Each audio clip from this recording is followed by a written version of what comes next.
Hi everyone and welcome to yet another video here on the YouTube channel Spelfrämjande Fellowship. My name is Andreas Norwegian Viking, and today we take a closer look at the battle company's factions of Laketown. So the descendants of men of Dale, the people of Laketown, endeavor to rebuild their lives in the wake of Dale's destruction. Relying on the surrounding geography and the long lake itself, Laketown has had little need for warriors and relied on the Laketown Guard to maintain peace and order. However, the threat of Smaug lies heavy on the minds in darkening days. So, Laketown is what you can call a horde army, and I will go a bit more into detail on this later on.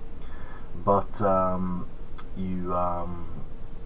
you have two ways of making your Laketown warband. One is to go with the example starting company that has been supplied here, or you can go for the reinforcement list and pick and choose what warriors you want.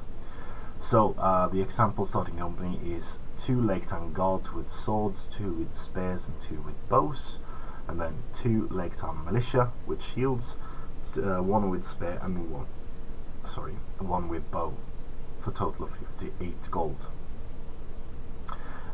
Now the reinforcement list is Laketown Guard for 5 gold, Laketown Militia for 5 gold. So you can indeed make quite a hefty list of models to use in this warband.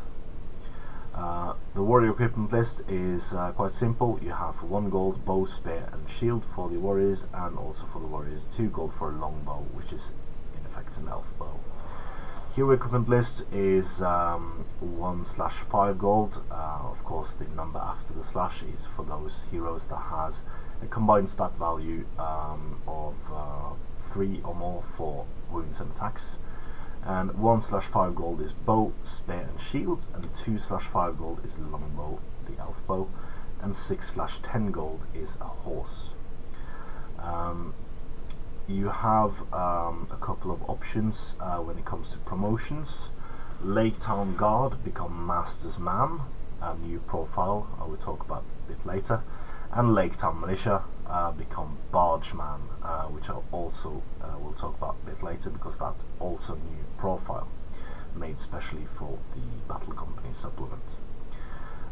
So you have, before we talk about the special profiles, we have a few special rules and relics, and of course sorry of course the way to get a special rule is that one of your heroes who receives an advancement rolls a 5 on the hero advancement table, and then either chooses one of the skills I would explain now, or indeed chooses one of the 3 tables: strength, shooting or command, where you can take a d6 and roll and see what you get. So a feather in your cap lad is the first ability. The Master of Laketown rewards those who fight well in his service. Anytime the hero wounds an opposing hero or monster, immediately roll a d6 and consult the following chart. 1 to 2 gains a point of will, 3 to 4 gains a point of fate, or 5 to 6 gains a point of might. This may take him above his normal starting value for these characteristics. These bonuses expire at the end of the game. So it's a decent way to get yourself extra fate or extra might, and even extra will for that crucial resist or indeed courage roll you need to make. Next special rule is for Laketown men. The hero has gained a reputation as an experienced warrior and leads his men by example. Any warriors within 3 inches of the hero counts as being in range of a banner. So quite an important ability to have. This is a better ability than many of the other warbands that has a similar ability where you need to be broken. So this might be a beneficial ability to have, especially if you have more than your fair share of warriors. You will probably outnumber your opponents, and thus this banner is an extremely good way to make sure you win those crucial fights where you outnumber the enemy, and then can take advantage of either trapping or having multiple strikes on your enemy. So next ability is One Final Blow. The valorous heart never flags, even in defeat. If the hero is slain in close combat, he immediately makes a single strength 4 hit on every model that was part of the final combat. Again, I've talked about this before. This might not be the ability to make a strategy around sending your one hero out to die and then taking half the warband of your opponent out with them. But then again, you might if you are very devious. But bear in mind that you will have to make an injury roll for your hero at the end of the game, and that might go bad for you as well. Next one, Master Archer. The hero spent years learning to shoot with precision and to exploit his enemy's weaknesses. Each time the hero shoots and slays a hero or monster, he receives +1 might up to his starting value. So again, this is a nice ability to have, wounding heroes, or indeed monsters from either scenario or from Mirkwood has monsters. And the last special rule is the relic for the warband. You have Great Bow of Girion. The Great Bow of Girion was a mighty weapon that survived the destruction of Dale and was rumoured to have belonged to the Lord of Dale himself, though none can be certain. When rolling to wound an enemy, the Great Bow counts as strength 4. As a unique weapon, only one hero may wield the Great Bow of Girion at any time. So this is basically a crossbow without the move and shoot penalty. You can still move half and get a -1 penalty to your shooting value. I talked a bit about this being a Horde army, Horde warband at least, because there's a note about the Laketown Battle Company. More of a constabulary than a standing army, the warriors of Laketown rely on intimidation and strength of numbers to carry the day. Laketown Battle Companies may have up to 20 members instead of normal 15, of which 5 may be heroes rather than the normal limit of 5. So there is an extra hero in there, as well as extra 5 members total in the warband you can have, so you will probably outnumber your enemy. So we have 2 additional troop types. We have the Bargeman and the Master's Man. We will take the Bargeman first. The Bargeman is a 7-point troop type, between the difficult climate and the rough and tumble life of the dwarves. The Bargemen of Laketown are as tough and windworn as stony shorelines. Though a salty bunch, they can stand ready to defend the homes with their lives. So this is a 6-inch strength 4, fight 3, shoot 4+, strength 4, defense 4, 1 attack, 1 wound, 3 courage.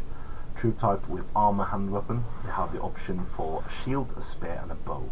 So you can do as much enhancements to this profile as you could a normal militiaman.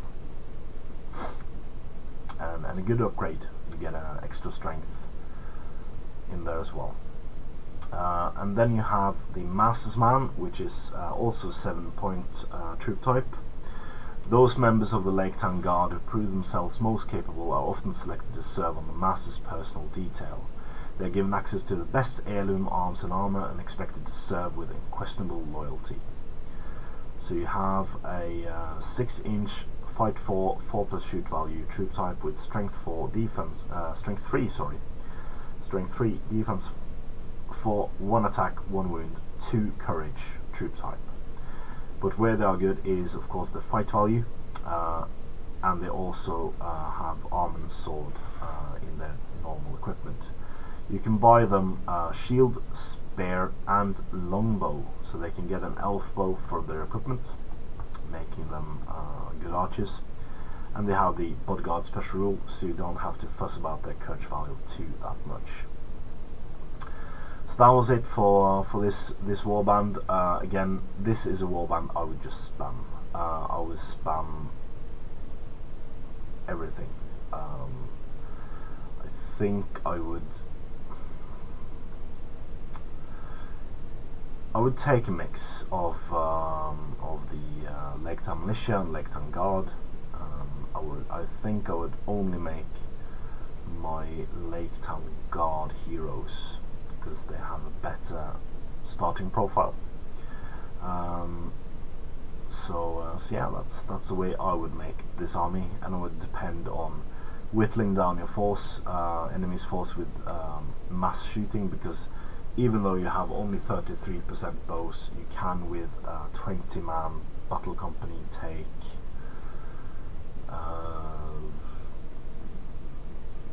8 bows, I think. Is it 7 or 8 bows? So whittling them down and then use your superior numeric advantages to just swamp your enemy and take them down. So that's it for this week. Next week we come into the Fallen Realms, and first tomorrow at least, not next week, we'll talk about Isengard. So thanks for watching. As ever, please comment, like, share and subscribe, and support your Hobbit hobby.